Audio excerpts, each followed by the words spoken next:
मेरे साथ पीटीआई के रुकने कौमी असम्बली शाहिद खटक साहब मौजूद हैं। शाहिद खटक साहब, ये बताएं कि इस वक्त दो वजीर आला नए आए हैं, बिल्कुल, एक मरियम नवाज है और एक अमीन गंडापुर साहब। आप दोनों में से कारकर्दगी किसकी बेहतर देखते हैं? जी देखिए, अली अमीन गंडापुर साहब जो है वो एक सियासी वर्कर है। वो इससे पहले रेवेन्यू के मिनिस्टर रहे खैबर पख्तूनख्वा में। उसके बाद मिनिस्टर है यहाँ पे कश्मीर और गिलगित अफेयर्स के। वो एक सियासी वर्कर है, उसकी एक स्ट्रगल है। अली अमीन की एक जदोजहद है। जब आप पॉलिटिकल वर्कर होते हैं, जब आप ग्राउंड ग्रास रूट लेवल से हो के आते हैं, तो आपको पता होता है कि मेरे नीचे जो मेरी आवाम है उनकी क्या गम है, उनके क्या दर्द है, उनके क्या मसाइल है। और एक एलीट क्लास नवाज शरीफ की बेटी, जिसका सियासत से सिर्फ इतना ताल्लुक रहा है कि वो नवाज शरीफ की बेटी है, उसको क्या पता होगा कि हमारे पंजाब के अवाम की क्या मसाइल है, हमारे पंजाब की अवाम चाहते क्या है। तो जी देखिए, वो तो सिर्फ इस टाइम टिकटॉक के ऊपर फोकस है।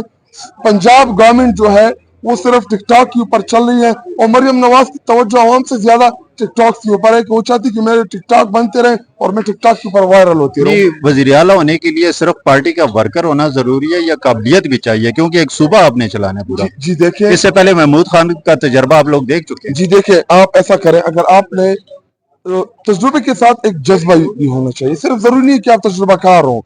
जब जज्बा हो इंसान का कुछ करने का, तो इंसान, आप देखिए जी, जितने भी दुनिया के बड़े बड़े अजीम काम हुए वो जज्बे से हुए हैं। जब आपके पास काबिलियत भी और जज्बा भी होना चाहिए। अली अमीन के आप ऐसा करें कि जब वो रेवेन्यू के मिनिस्टर थे खैबर पख्तूनख्वा के, आप थोड़ा सा जाएं वहां पे, तहकीक करें, आप वहां से डिटेल लें, आपको पता चल जाएगा कि उस बंदे ने कितना रेवेन्यू जनरेट किया था, कितना इजाफा किया था खैबर पख्तूनख्वा की गवर्नमेंट को, क्या फायदा दिया था उसने। उसके बाद कश्मीर का वो मिनिस्टर रहा गिलगित और आजाद जम्मू कश्मीर का। आप ऐसा करें, आप आजाद जम्मू कश्मीर जाएं, आप गिलगित जाएं, आप लोगों से पूछें कि जब अली अमीन गंडापुर जब चीफ मिनिस्टर था, कितने फंड्स दिए आपके टेरिटरीज को। सबसे ज्यादा तारीख में उसने पैसे दिए, और सबसे पॉपुलर मिनिस्टर है इस टाइम इन दो टेरिटरीज में। क्यों? क्योंकि उन्होंने वहां पे डिलीवर किया। जब आप डिलीवर कर, जी देखिए, कारकर्दगी की अपनी एक जुबान होती है, उसके लिए आप मीडिया की जरूरत नहीं पड़ती। आप आम लोगों से जाके पूछ लें, अगर आम लोगों का रिस्पांस आपको मिल गया तो फिर आप कंपेयर कर लें। इंशाल्लाह मेरी यही उम्मीद है अली अमीन गंडापुर साहब से कि वो इंशाल्लाह खैबर पख्तूनख्वा के जो मसाइल हैं, वो खुद भी बड़े मसाइल फेस कर रहे हैं फेडरल हुकूमत की जानिब से। हमारे जो NHP के पैसे है, जो नेट हाइड्रो प्रॉफिट है, बिजली के मद में, गैस के मद में, ऑयल के मद में, वो पैसे पे करने हैं हमारे सूबे को, लेकिन वो पे कर नहीं रहे। इस टाइम 1500 अरब रुपए जो है वो वाजबात फेडरल हुकूमत। यानी आप ये कह रहे हैं कि जो महमूद खान साहब के दौर में कमी कोताहियां थी, अली अमीन गंडापुर साहब उन पे काबू पा लेंगे? जी देखिए, उस हमारी जो दूसरी टर्म की गवर्नमेंट थी, तो उसमें हमने बड़ा डेवलपमेंट किया। हमारे सेहत इंसाफ कार्ड 100% हम लेके गए, हमने बड़े अच्छे काम किए। उसमें जो इमरान खान साहब का विजन था, लेकिन गवर्नेंस के वहाँ पे इशू थे खैबर पख्तूनख्वा में, जो हमें भी महसूस होते थे। हम पार्टी में भी और चेयरमैन साहब के सामने भी इन चीजों को डिस्कस करते थे कि जी गवर्नेंस की इशू है खैबर पख्तूनख्वा में।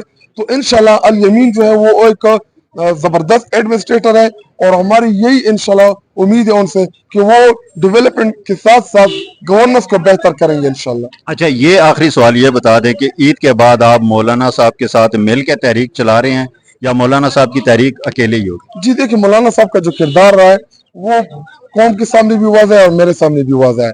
क्योंकि पार्टी की कोई भी ख्वाहिश हो सकती है, लेकिन मैं इसके बिल्कुल हक में नहीं हूँ कि हम मौलाना के साथ कोई मार्च करें या मौलाना के साथ कोई, ना मेरी तो कोई ज़ाती हमदर्दी नहीं है।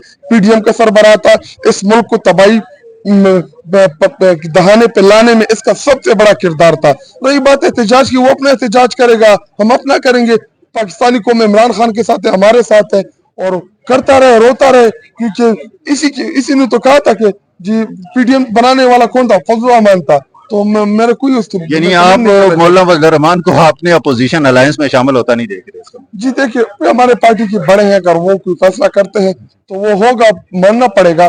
लेकिन मेरी जाती यही ख्वाहिश है कि फजल रहमान के साथ किसी भी किस्म का इलाज नहीं बनना चाहिए। हाँ, अलबत्ता ये दानी या मैंडेट चोरी के मामले के ऊपर अगर उनसे बात हो जाए तो इसमें कोई कबाहत नहीं है। बाकी फजल रहमान जो है ये PDM का सरबराह है, इस मुल्क को तबाही में इसका सबसे अहम किरदार रहा है।